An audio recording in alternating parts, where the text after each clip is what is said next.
The historic homes of old Louisville were built for families of wealth and privilege. But with that wealth often came scandal and secrets, betrayal and heartbreak, mystery and murder. We'll reveal the grand mansions and ghostly tales of old Louisville when Kentucky Life begins right now.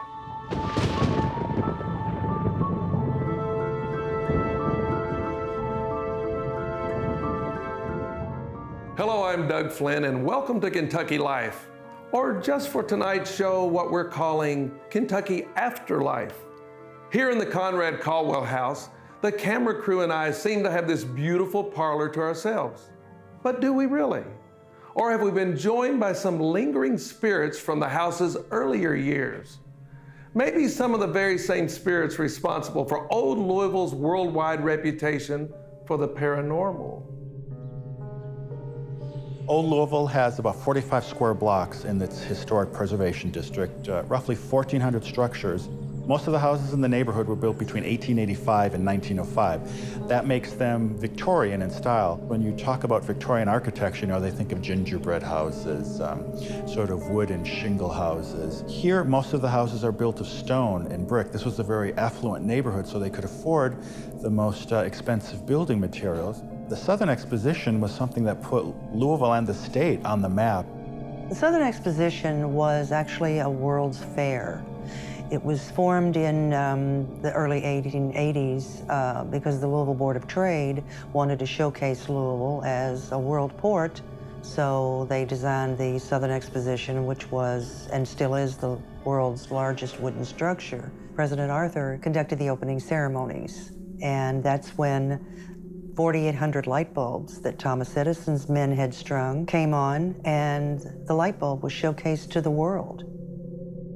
It was supposed to last for 100 days. People around here were sitting on pins and needles. They were hoping they'd make enough money to pay their costs, and as it turns out, in that first 88 days, they sold more than 750,000 tickets, and so put Louisville on the map. It was such a huge hit that they opened it up the next year and the subsequent 3 years after that. After they tore down this exhibit hall and we had this big empty space, that's where they put in the city's first planned community. They called it St. James Court. For a good 20 years, that was the most desirable place to live in the city. This neighborhood has been designated as America's most haunted neighborhood. The people who live here feel the spirits. They're always with us. Some are not so friendly, most are. The spirits just want to be left alone. They're not harmful. They have a long history here. David Dominey moved here. He fell in love with Victorian old Louisville.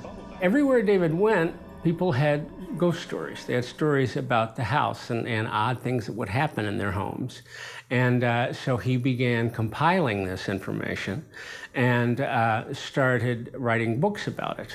In 1999, I bought my own house on 3rd Street, and I moved in. The previous owner told me that there was a ghost that came with the house. I didn't believe her. I bought the house, moved in, and a couple months later, the strange things started happening. I have heard unexplained footsteps in the middle of the night, and I'm not talking like creaks and groans, because I discovered living in an old house that they do make sounds. But I could hear heart-soled shoes walking down the wooden hallway outside my bedroom at night, usually around 3:30 in the morning. I had pets that acted like they could see things that I couldn't see. I would wake up in the morning to the unexplained smell of coffee in the kitchen, and it smelled like someone had just brewed it, nice strong black coffee. I could stand at the stove and smell it like it was right there. On occasion or two, I saw things move. I saw a vase slide across a mantel shelf one night. If you forced me to give an answer, I'd probably say I don't believe in ghosts, but ask me if I believe in the paranormal, I'll say I definitely believe in the paranormal. There's things out there we just don't understand sometimes. These would-be paranormal occurrences alerted me to the potential that the neighborhood had, and so I started writing books about the neighborhood, and that led to me giving tours. Based on the books, he came up with the first ghost tour. He's worked hard at making sure they're correct and that he has as much information as possible packed into each story.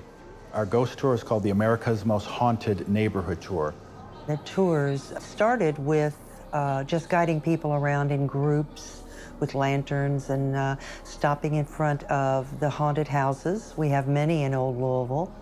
And then he would tell the story of the spirits that lived in that particular house, how they died, why they come back to haunt. He would take the stories in each book and then for the next year's tour, feature those houses.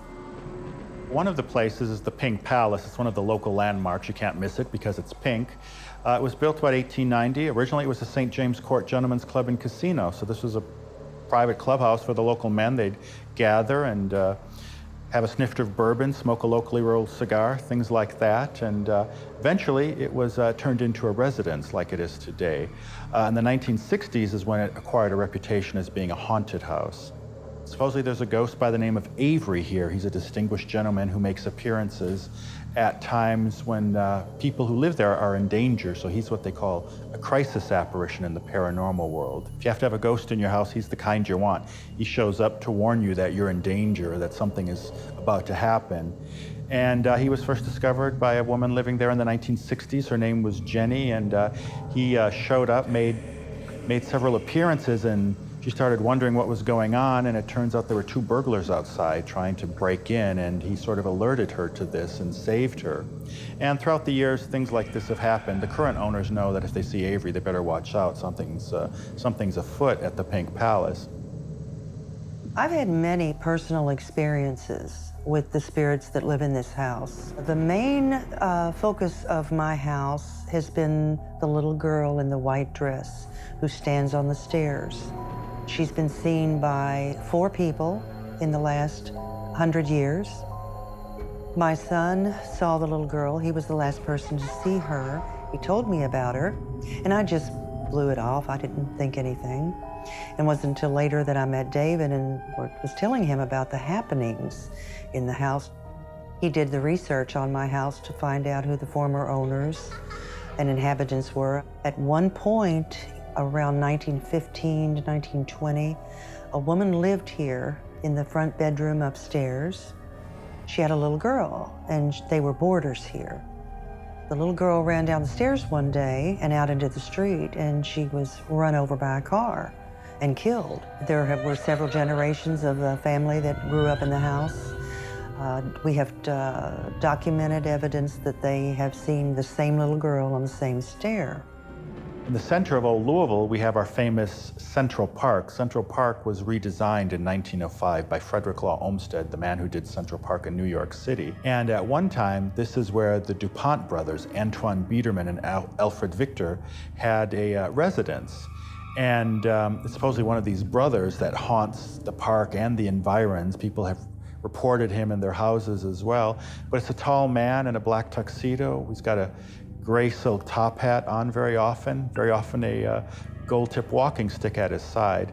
Supposedly it's the ghost of Alfred Victor, whom everyone just called Uncle Fred. And supposedly the evening of May 16th, 1893, a mistress of his showed up at the Galt House, and she announced that she was pregnant by him. Her name was Maggie Payne, and she demanded that Alfred Victor acknowledge the child and bring it up as his own. He refused, and when he did, Maggie Payne pulled out a pistol and shot him straight through the heart.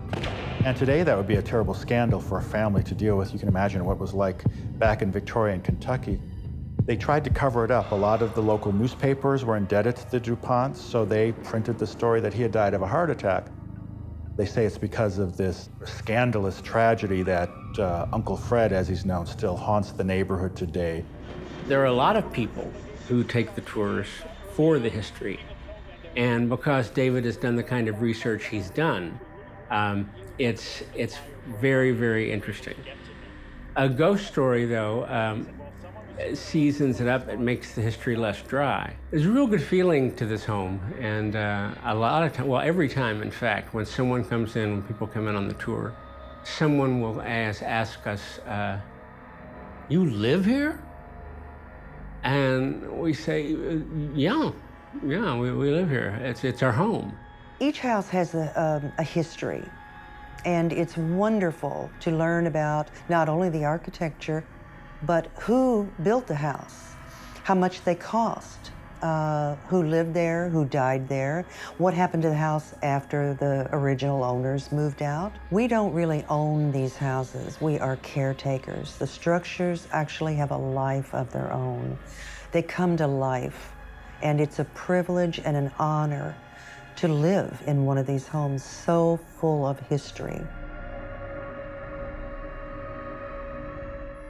No one rivals Old Louisville for being the most haunted neighborhood in the country. And it's not surprising because I myself have investigated or researched over 100 professed cases of haunting down here. One of the places is the Conrad Caldwell house, which is said to be one of the neighborhood's most haunted mansions. The mansion was built by Theophilus Conrad. The Conrad Caldwell house sits on the original site of the Southern Exposition on St. James Court, which is one of the first neighborhoods in the country. The Conrad family lived here first from about 1895 until about 1905. He actually emigrated from Alsace-Lorraine to Louisville, where some of his family was. He started off with a small tannery, and he kept buying more businesses. He arrived in Louisville as a young man in the mid-1800s. He had $2 in his pocket. They said he had just finished his apprenticeship as a leather tanner in France, and he made his way to Louisville and took that $2 and turned it into an empire. By the end of that century, he was one of the wealthiest men in the city, and this house was built as his retirement home. It cost about $75,000, which with conversion rates we've been able to figure out was close to $1 million. So this was an advanced, beautifully constructed home in the late 19th century. We have at least 120 fleur-de-lis on the first floor that we've been able to count. You know, a throwback to the time that Mr. Conrad lived in France. We have a lot of unique features about the house, a number of things. We have a chandelier in the library that Mrs. Caldwell had created after a chandelier in a home in Europe that she saw that she really liked. We also have a fireplace in the middle of the house, which a lot of people would question. The flue actually is designed so that it kind of leaves sideways and goes up a flue in the middle of the house. So that's very unique. He spent the last 10 years of his life in the house. One day in 1905, he was going up the back stairs and collapsed of a heart attack and died. And we believe he laid in state in this room that we're sitting in, which is the parlor. So there's a chance that, you know, he still wants to make sure that our home is taken care of and that we're doing everything we can to keep the doors open and keep people interested. His wife, after she buried him, didn't want to stay on in the big house all by herself, so she sold it to some friends, the Caldwell family. And then William Caldwell purchased it in 1905. William Caldwell is best known as the owner of the W.E. Caldwell Company, which is now known as the Caldwell Tank Company. They were very wealthy, and it is very evident by just the attention to detail in this home. He and his wife spent about 2 years rehabbing the house or modernizing the home. Mrs. Caldwell had spent some time in Europe and wanted everything to be the top of the line. So they lived in the house for about 40 years. And then it became the Rosanna Hughes home for Presbyterian widows. And so they maintained the home from sometime in the 40s until 1987, when the St. James Court Historic Foundation purchased the home to turn it into a museum. There are a number of people who died in the house. Not surprising that there are a number of ghosts who are said to haunt this place today. One of them seems to be Mr. Conrad himself. They say when people go into the house for the regular tours that are offered, people who are, I guess, like me, nosy and sneak off and want to open doors and drawers and things like that and see what they can find, those are the ones that have the encounters with Mr. Conrad. They say he's a very short man. He sort of appears as a misty apparition, and it takes the shape of a man with a goatee and a bowler hat. And he never says anything to anyone. He just shows up and sternly looks at them and does this as if to say, you shouldn't be doing this, and then he disappears. And throughout the last years, there have been lots of people who have reported this apparition, just one of many apparitions that are supposedly afoot. So one of our docents believes that there are 3 women from the Rosanna Hughes Presbyterian home that still inhabit their old room on the second floor, which is the sitting room. If we move things, they tend to get a little upset. And so they'll open doors or move things as well. So we've had that instance.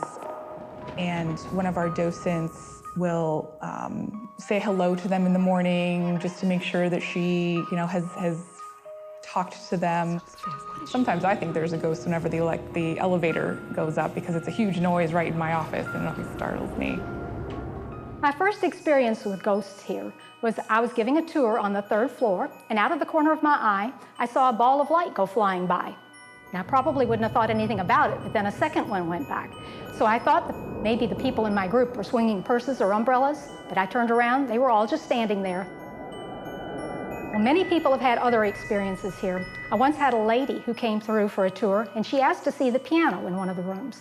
And as we were walking through, she said, "Do you have spirits here?" And I said, "Yes, I think we probably do." She said, "There is a lady standing right behind you. She's wearing an ivory dress. She has her arms out like she's encompassing the whole house." One time I was on the 2nd floor, and I saw a gray shadow figure go darting across. I thought it was our assistant director, and I came down and asked her why she was in the middle of my tour. She said, "I wasn't there." We had a housekeeper here in the house, and apparently it was raining outside. She was the only one here. She heard a voice start saying, "Hurry, hurry, close the windows, it's raining outside." She went upstairs, the window was open, it was raining in. I love when people walk in and just exclaim. They're like, "Wow, this is such a beautiful place." Getting to work with the volunteers who are excited to be here every day and to tell the stories that we do. Just making an impact and trying to keep history alive.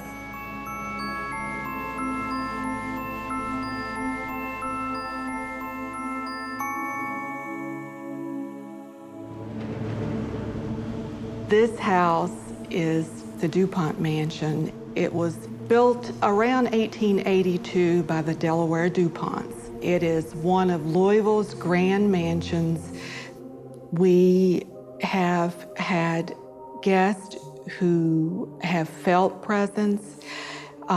They have smelled cigar smoke that will come late at night in their room, and no one's smoking. We're a non-smoking facility. The story goes that it is indeed Mr. Dupont.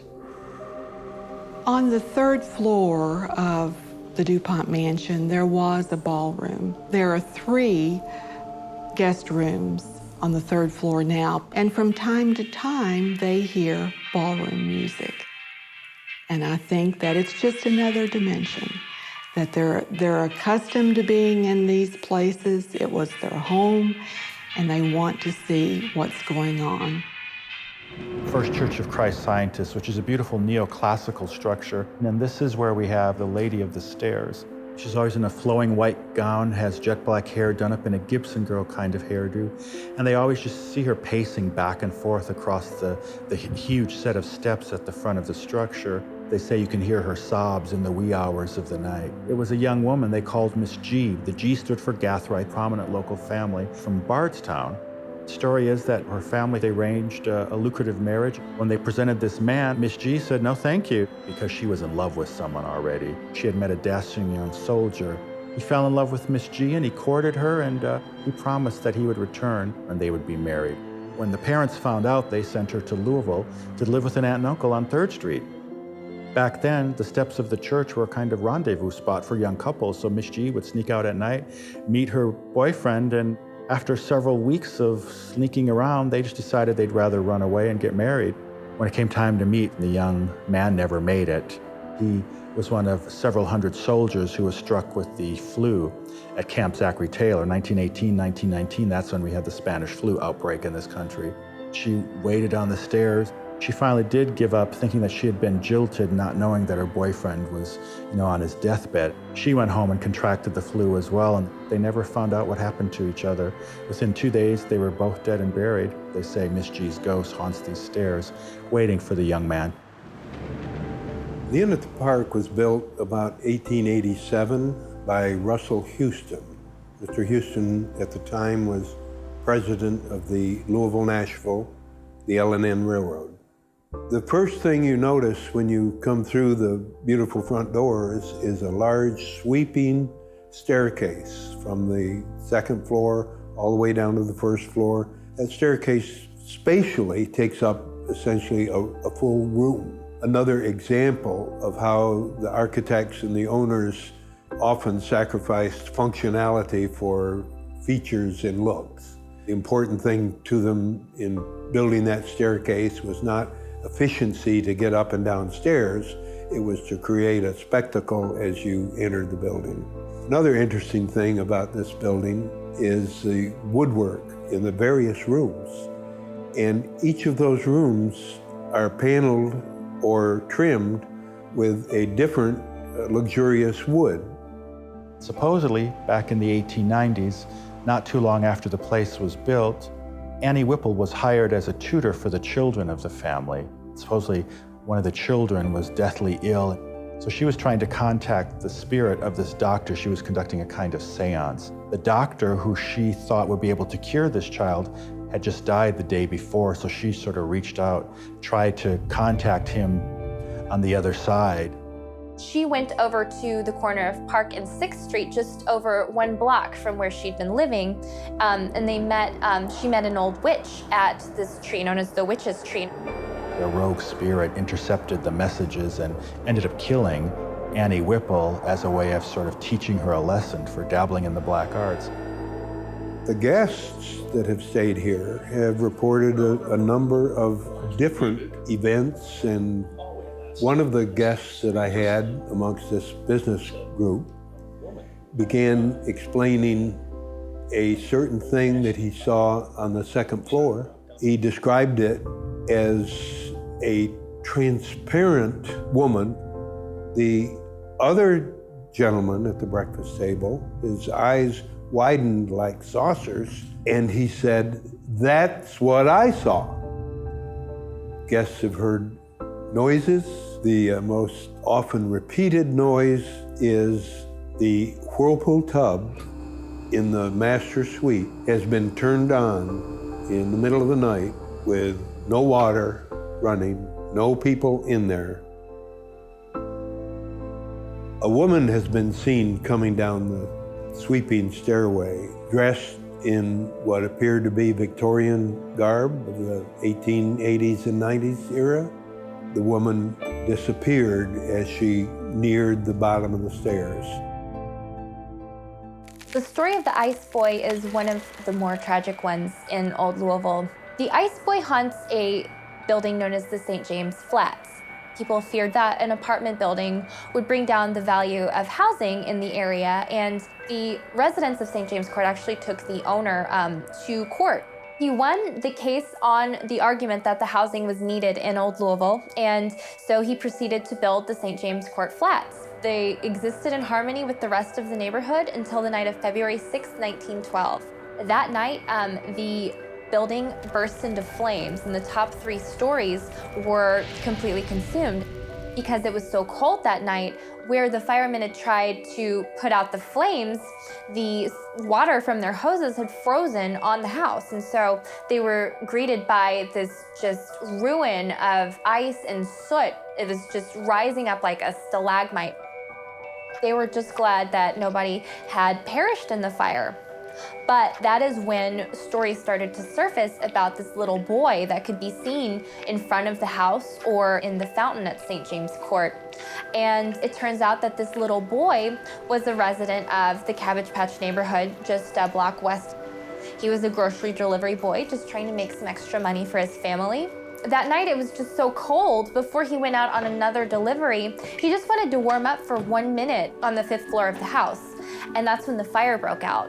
He was trapped up there, and they found his little body huddled in a corner. People thought because he wasn't from a wealthy family that they could just bury the story and nobody would really know the difference. And so that's when these rumors started to surface about this little ice boy haunting St. James Court. People say that maybe he just does it because he wants us to know that he's here. The Ice Boy tends to appear in December, January, and February, nights when there's ice and snow on the ground. That's how he got his name. Even though I can't physically see another dimension or ghost, that doesn't mean that I don't believe that it happens. If there were ghosts, they would certainly be in a neighborhood that's 130 years old and has a lot of stories to be told.